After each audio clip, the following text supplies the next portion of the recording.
ये मेरा भी एक पर्सनल डिलेमा रहता है कि मैं बोलती हूँ कि रिलीजन एंटी वुमेन है बहुत। हुआ असल में ये कि जो सफरेज वगैरह की मूवमेंट थी, पहले भी आपने शायद किसी मेरे लेक्चर में सुनी हो, इस तरह की जो मूवमेंट्स थी ये औरतों के काम काज करने के हवाले से, उनके राइट टू वोट, ये वो इस तरह की बातें वो पहले भी करते थे। ऐसा नहीं था, ये दूसरी जंग अजीम से काफी पहले 1920 वगैरह में ये काम चल रहा था, पहली और दूसरी जंग अजीम के दरमियान। फिर हुआ ये कि दूसरी जंग अजीम स्टार्ट हो गई 1939 में। इंडस्ट्रियां वीरान हुई यूरोप में, इंडस्ट्रियां, इवन अमेरिका में भी, हालांकि बड़े लेट उन्होंने जंग में एंट्री उनकी हुई, लेकिन उनका पूरा एक सीजन बेसबॉल का चला है जो 100% खवातीन जिसमें खेल रही थी, मर्द थे ही नहीं। कंस्क्रिप्शन के कानून जगह जगह थे, जबरी फौजी भर्तियां, मर्द सारे चले गए जंग करने के लिए, उनमें से एक बहुत बड़ी तादाद मारी गई, जो तादाद वापस आई उनमें से बहुत बड़ी तादाद ऐसे लोगों की थी कि जो डिसेबल हो चुके थे, फिजिकली काम करने के काबिल नहीं थे। अब इंडस्ट्री तो पीछे से आपने चलानी है, तो जो वहां का इंडस्ट्रियलिस्ट था उसने सोचा कि वो जो औरतें आजादी मांग रही थी ना, चले उनको आजाद करते हैं। उनको भी आखिरकार वो भी आजाद है, फेमिनिस्ट है। तो हुआ क्या, जो मैं आमतौर पे कहता हूं कि घर की मलका फैक्ट्री की मजदूर बन गई। आपको याद आ रहा है जो मैं कह रहा था कि आपके कोई छोटा भाई है जिसको कोई ऐसा प्रॉब्लम है जो उसको नहीं पता, तो आप हमदर्दी करेंगे। ये इनको नहीं पता कि आपको कहां से नीचे फैल दिया गया है, and you don't even know what happened to it. देखिए, गुलामी की बदतरीन किस्म ये नहीं होती कि जिसमें इंसान पे जुल्म ज्यादा किया जाए। गुलामी की बदतरीन किस्म ये भी नहीं होती जहां पे उसकी मर्जी के खिलाफ काम कराया जाए उससे, और बहुत ज्यादा कराया जाए। गुलामी की बदतरीन किस्म ये भी नहीं होती जहां उसको उसकी मर्जी के खिलाफ बेच दिया जाए। क्योंकि ये वो सारे प्रॉब्लम्स है कि इंसान कॉन्शियसली इनको एक्सपीरियंस करता है और इसके खिलाफ कहीं ना कहीं रेजिस्ट कर सकता है। यह स्पार्टकस ने किया, यूनस ने किया, दुनिया में बड़ी बड़ी बगावतें हमें पता है जब गुलाम खड़े हुए। देयरफॉर गुलामी की जो बदतरीन किस्म होती है वो होती है जब गुलाम को पता ही नहीं होता कि वो गुलाम है, तो कोई रेजिस्ट नहीं कर सकता। फिर जब आपकी मजबूरी को ग्लोरीफाई कर दिया जाए यूफेमिज्म्स यूज करके, तो आप ये समझे कि हमारी आजादियां हैं ये सारा, तो आप क्यों रेजिस्ट करेंगे उसके खिलाफ? And what will you get at the end of it? तो इससे पूरा एक स्ट्रक्चर डेवलप होता है। ये मैं आखिरी बात कह के फिर मैं सिलसिला तमाम करता हूँ, फिर चलते हैं इंट्रैक्शन की तरफ। वो सारा सिलसिला कैसे, जो पूरा स्ट्रक्चर है वो कैसे बनता है? देखिए, तारीखी तौर पे मर्द और औरत के काम वेल डिफाइंड रहे हैं, वेस्ट में भी रहे हैं। वेस्ट में तो टर्म्स इस्तेमाल होती हैं इनके लिए, bread winner and home maker. ये आपको वेस्ट की तारीख में इंग्लिश, और जहां इंग्लिश नहीं बोली जाती इन्हीं के अल्टरनेटिव मुख्तलिफ जुबानों में आपको मिल जाएंगे। सो ब्रेड विनर कौन है? हस्बैंड। होम मेकर कौन है? वाइफ। हुआ ये कि जब औरत ने भी कामकाज करना शुरू किया वहां पे, इसलिए नहीं कि उन्हें आजादियां चाहिए थी, इसलिए कि काम करने वाला बंदा ही कोई नहीं था। तो उन्होंने जब मर्दों के बराबर काम करना शुरू किया तो उनके अंदर एक नेचुरल क्वेश्चन डेवलप होना शुरू हुआ कि अगर वो भी ब्रेड विनर है, हम भी ब्रेड विनर हैं, तो why should we be inferior? मतलब इंफीरियर क्यों? तो वहां पे जो कॉन्सेप्ट था वो ये था कि जो औरत है वो मर्द पे डिपेंड करती है। इंसिडेंटली इस्लाम में ऐसा कोई कॉन्सेप्ट नहीं है। इस्लाम में कोई मर्द अपनी बीवी को इतना नहीं दे सकता कि मैं कमाता हूं तो तुम खाती हो। औरत चाहे तो बिल्कुल शर्म को दे सकती है कि मैं खाती हूं इसलिए कि तुम्हें अल्लाह ने काम दिया है। ये कहते हैं बोता उड़ उड़ के ना, इट्स बिटवीन यू एंड अल्लाह, मुझ पे एहसान नहीं करना। ये मेरे दोस्त के साथ हुआ है बाय द वे, बड़ा अच्छा दोस्त था मेरा, तो सुन रहा होगा, पता नहीं क्या सोचे, क्या मैं नाम नहीं लेता उसका। उसने हम यूके में थे, तो उसने एक ईस्टर्न यूरोपियन खातून जो मुसलमान हुई थी उससे शादी की। कहीं काम करती थी दुकान वगैरह पे, ये भी वहां जाता, दोनों की आपस में अंडरस्टैंडिंग हुई, बड़े बाहिजाब खातून थी, सारा दोस्त का। शादी हो गई। अच्छा, ये मेरे जानने वाले साहब थे, इनके जहन में कोई पेपर्स वगैरह का था कि उसके पास यूरोपियन नेशनैलिटी है, तो चले मेरे भी पेपर वगैरह बन जाएंगे। तो अब उसके लिए जरूरी है कि जो आपका स्पॉन्सर है उसकी अपनी इनकम होनी चाहिए, जो स्टेट पे बर्डन नहीं है। लॉज हर मुल्क में होते हैं, वहां पे भी है। शादी हुई, वो घर बैठ गई। वो से कहता है काम पे जाओ तो तुम्हारी इनकम शो करेंगे, बैंक स्टेटमेंट्स देंगे, पे स्लिप्स देंगे, तो ही मेरे पेपर्स आगे बनेंगे। कहती है कवाम कौन है? मैं बैठी हूँ घर चुप करके मजदूरिया कर। अब वो हमारे पास है, मेरे साथ क्या हुआ? मैंने कहा बेटा बिल्कुल ठीक हुआ, इस्लाम में तो बिल्कुल ऐसा ही, और तुम किसी को ताना भी नहीं दे सकते। वहां पे चूंकि ताना था तो औरत ने ये कहा कि ये भी ब्रेड विनर है, मैं भी ब्रेड विनर, तो ताना किस चीज का भी है? ठीक है, मैं तुम बराबर। अब जो फुल टाइम जॉब है ना, जो इस्लाम ने जो सीईओ सीओओ, ये मॉडर्न टर्मिनोलॉजी में इस्तेमाल कर रहा हूं, कि जो मर्द को सीईओ बना के औरत को सारी मैनेजमेंट घर की दी है, वो इसलिए कि ये फुल टाइम जॉब है। ये मजाक नहीं है। ये अपने घरों में आप देख लें कि घर चलाना, आप खुद चला के देख लें। कैन यू इमेजिन कि एक घर में अगर वाइफ ना हो तो जो वो काम करती हैं उन कामों को कराने के लिए आपको कितने लोग हायर करने पड़ेंगे? सफाई करने वाला, कुक, बच्चों की निगहदाश्त करने वाला, सिक्योरिटी गार्ड, नहीं, वो 5-7 किस्म के आपको डिफरेंट। तो औरत को अल्लाह ताला ने स्किल दी है कि चूंकि अगली नस्ल वो इस घर से चलनी है जिसने सोसाइटी को मुस्तहकम करना है, तो इसका बेस्ट सेल्फ ये है कि इसको इतने कामों में उसको मल्टीटास्किंग दी हुई है, active and passive mix, because she can do it. तो जब आप उससे उसका ये बेस्ट सेल्फ छीनेंगे, उसे कहीं और लगा देंगे, तो वो काम तो वो भी कर लेगी, लेकिन अब उसका बेस्ट सेल्फ जाया हो रहा है, वो उस जगह पे नहीं है जहां पे होना चाहिए। तो ये फुल टाइम काम है, जॉब है फुल टाइम आपका। ये कि हॉबी तो नहीं है ना कि जब जी चाह चलेगी, जब जी चाह वापस आ गए, तो फिर आपने करना है।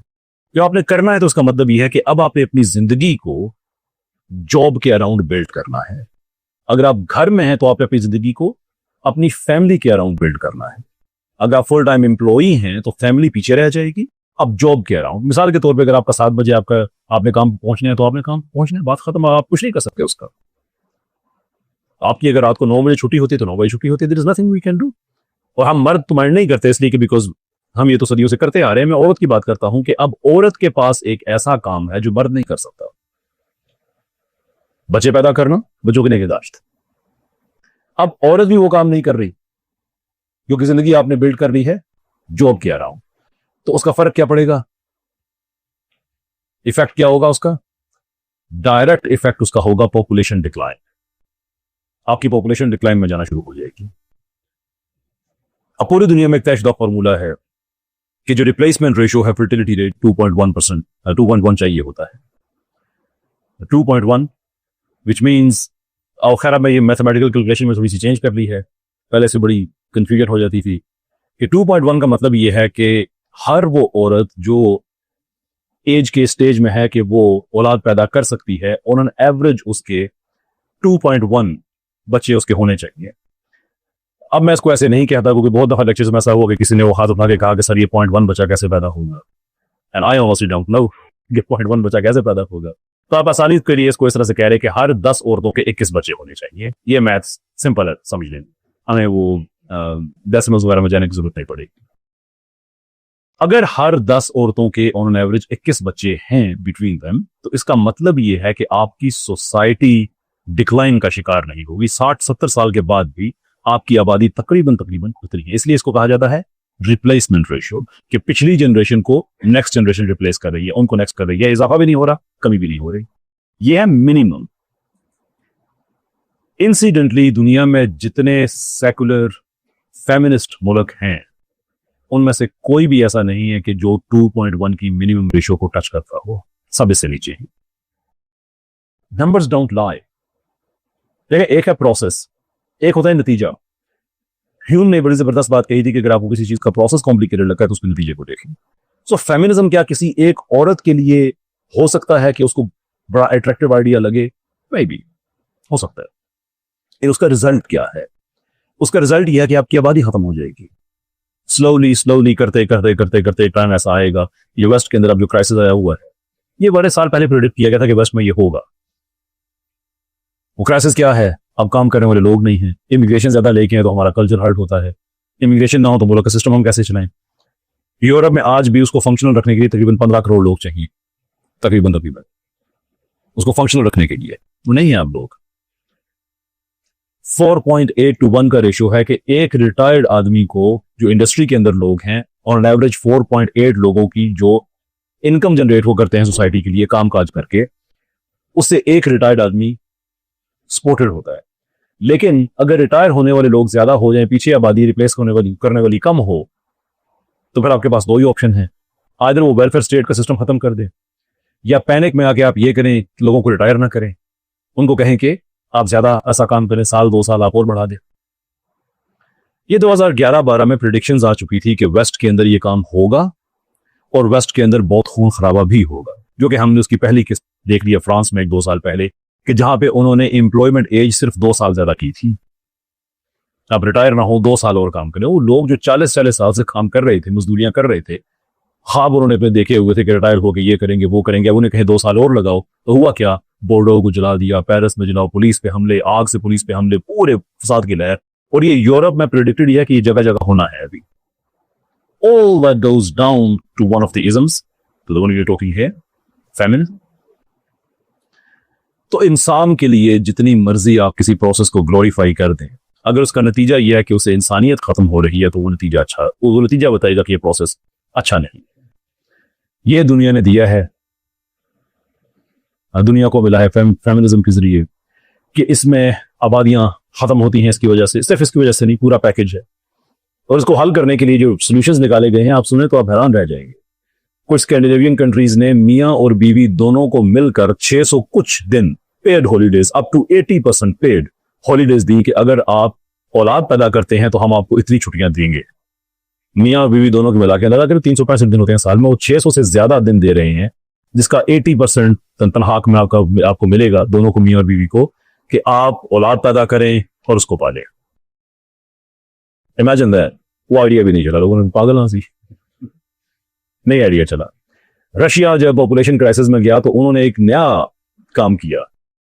उनका एक एलीट मिलिट्री एजाज है, मदर हेरोइन उसे वो कहते हैं, कि वो हीरो की जो जमोनस है हेरोइन की, वो